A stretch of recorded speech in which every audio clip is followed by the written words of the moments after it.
22 अप्रैल के बाद जो देश में घटित हुआ है उसको लगभग में हर एक देशवासी और हर एक जो देश की एजेंसी है सब भारत की सरकार के साथ में खड़े लगभग में दिखाई दिए।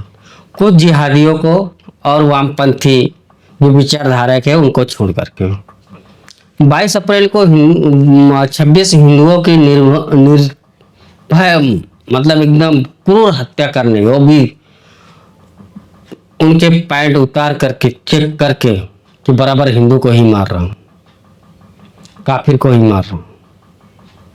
और उस घटना की अगर कोई अच्छा बताए, कोई उसको सपोर्ट करे, ऐसे आदमी के बारे में आप क्या कहेंगे? ऐसे एक घटना हुई है पूना के एक इंजीनियरिंग कॉलेज में। एक खजीदा शेख नाम की लड़की है, सेकेंड ईयर इंजीनियरिंग की पढ़ाई कर रही थी। उसने अपने इंस्टाग्राम पे ये जो घटना घटी इसको जायज बताते हुए, और दूसरा जो उसके जवाब में भारत ने 7 अप्रैल को आतंकवादियों के हेडक्वार्टर और अड्डे उड़ाए हैं, उसको एक मतलब कि सेना को एक क्रूर बताते हुए और एक हिटलर शाही बताते हुए मतलब सेना की बहुत बुराई की उसने इंस्टाग्राम स्टोरी में अपने।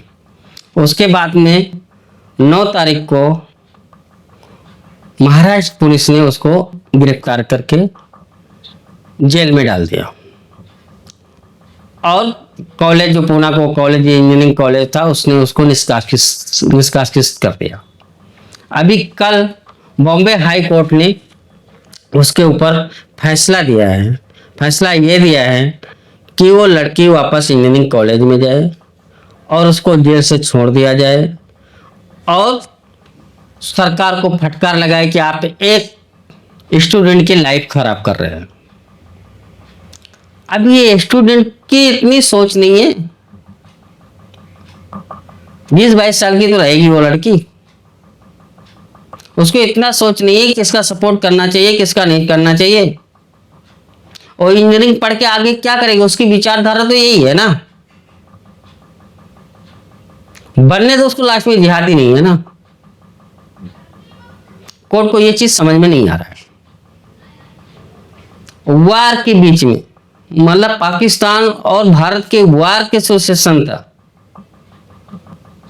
इस मौके पर उसने पाकिस्तान का साथ दे करके उस खजीदा शेख ने और अपनी लॉयल्टी पाकिस्तान को दिखा करके साबित कर दिया था वो देश की गद्दार है, देश के साथ गद्दारी कर रही है। फिर भी कोर्ट को वो नहीं देख रहा, कोर्ट को ये दिख रहा है कि स्टूडेंट की लाइफ खराब हो जाएगी, जिंदगी खराब हो जाएगी, लेकिन कोर्ट को ये नहीं देख रहा है कि वो स्टूडेंट की सोच क्या है। जो पहलगाम में आतंकवादियों ने हमला किया है, हिंदुओं को मारा, उनकी भी सोच तो ऐसे ही थी ना, वो भी तो यही सोच के थे कि हिंदुओं को मारा जाए धर्म देख करके, और वही सोच ये लड़की के थी। लेकिन कोर्ट को नहीं, वो नहीं दिखा, उल्टा भारत सरकार की गलती देखी, उनको सरकार को फटकारा, आपने वो लड़की को अंदर क्यों डाला, उसके ऊपर केस क्यों चला रहे, ये है कोर्ट की सोच। और दूसरा एक केस और हुआ था, ये भी बॉम्बे का ही है, ये बॉम्बे हाई कोर्ट का ये भी केस है। एक दूसरा केस ये था, जो सिलेबी कंपनी है और तुर्की की जो एर्दोगान है उनकी लड़की की कंपनी है सिलेबी, जो करीब 8-10 एयरपोर्ट के भारत के देख रेख करती है, कार्गो उतारती है और जो लोडिंग अनलोडिंग का काम होता है वो करती है, उस कंपनी एयरपोर्ट की देख रेख करती है। उस कंपनी को भारत सरकार ने उसका सिक्योरिटी क्लियरेंस रद्द कर दिया था, उसको लेकर के बॉम्बे हाई कोर्ट ने उसको भी राहत देते हुए कहा है कि उसकी क्लियरेंस उसको मिले और एयरपोर्ट में काम करने का उसको परमिशन दे दिया। ये हमारे देश की कोर्ट है। जब देश किसी देश के साथ जंग में हो अब वो जो तुर्की की जो ये एर्दोगान है, वहाँ का राष्ट्रपति एर्दोगान है, वो तो पूरी तरह खुल करके पाकिस्तान के साथ में आया था।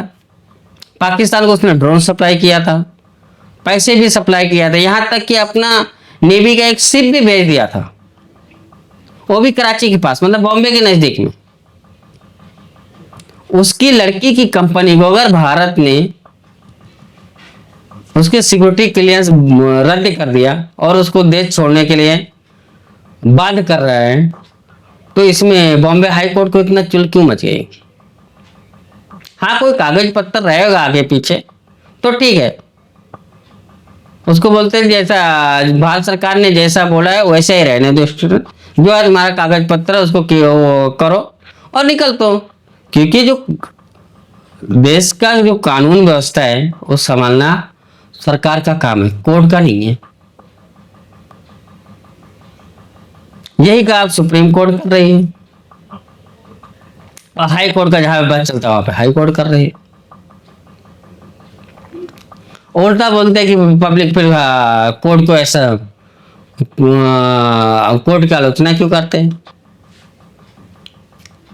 तो ये जो कोर्ट होगा, अब कोर्ट बंद हो गया, अभी वो भी कि जब अगली सुनवाई होगी दोनों केस की तो जुलाई में होगी। अभी मिलआउट लोग जा रहे हैं छुट्टी पे,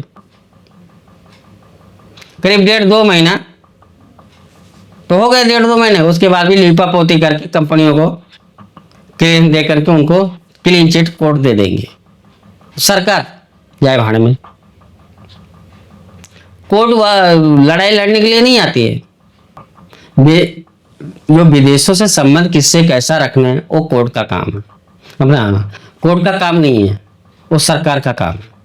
सरकार देश से कौन से देश से कैसा संबंध रखना है, कौन से देश के साथ से हमको बना कर रखे, किसके साथ व्यापार करना है, किस कंपनी को हमको टेंडर देना है, किसका टेंडर रद्द करना है, वो सब सरकार का काम होता है। लेकिन नहीं, कोर्ट तो वो तो मिलॉर्ड है और सबसे ऊपर है। हो भी क्यों ना, क्योंकि कॉलेजियम से आए हुए सब है। हम किसी जज और किसी का अपमान नहीं कर रहे, लेकिन हमारी ये आपत्ति है कि कम से कम इतना टाइम पे जब देश एक लड़ाई के है रास्ते पे खड़ा हुआ है, अब कुछ भी हो सकता है, उस टाइम पे कम से कम कोर्टों को सरकार के साथ में खड़ा रहना चाहिए। मेरा सिर्फ इतना ही कहना है और इससे ज्यादा कुछ नहीं। अब देख लो, एक जजों के बारे में भी आप क्या कहना है भाई? जज कोई दूध के धुले नहीं होते। ये वर्मा साहब मालूम है ना, जिसके घर में कैश मिला था दिल्ली में, जिसकी आग लगी थी, कैश का पहाड़ मिला था, क्या उनकी गाड़ी कमाई को पैसे नहीं थे? जिसको राष्ट्रपति द्रौपदी मुर्मू ने अब वो संसद को भेज दिया है कि इनके ऊपर कार्रवाई हो।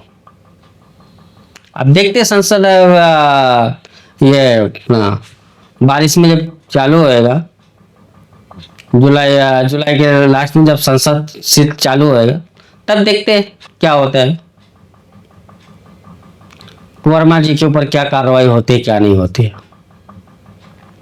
दोस्तों, जज माननीय है, ठीक है, लेकिन जहां पर तुमको दिखाना चाहिए कि हम सरकार के फैसला ये गलत है, लेकिन इस टाइम पे तो मेरे हिसाब से कोर्ट को सरकार के साथ खड़ा रहना चाहिए था, क्योंकि कोर्ट ने किसी को फांसी नहीं दे रहे। कोर्ट ने खलीदा शेख को भारत के खिलाफ खड़े होने की वजह से उसको जेल में, ठीक है, आप वो उसके जिंदगी नहीं खराब करना चाहते, कम से कम उसको वार्निंग तो देते थे। हाँ, तुमको ये चीज नहीं कहना चाहिए था, नहीं, उसको तो कुछ वार्निंग दिया नहीं, उल्टा सरकार को फटकार लगा दिया। यही हाल स्लेबी कंपनी का है जो टर्की के, उसको भी है। कंपनी को ना फटकार करके सीधा से कहते तुम्हारा देश जो है, तुम्हारा राष्ट्रपति हमारे देश के दुश्मन के साथ में है, तो तुम हमारे देश में क्या कर रहे हो, तुम भाग जाओ यहाँ से। इतना तो कोर्ट कह सकती थी ना, लेकिन नहीं, कोर्ट को सरकार के खिलाफ खड़े होना दिखना ही है। दोस्तों, वीडियो यही समाप्त करते हैं। प्लीज वीडियो को लाइक और सब्सक्राइब जरूर करें। जय हिंद, वंदे मातरम, भारत माता की जय।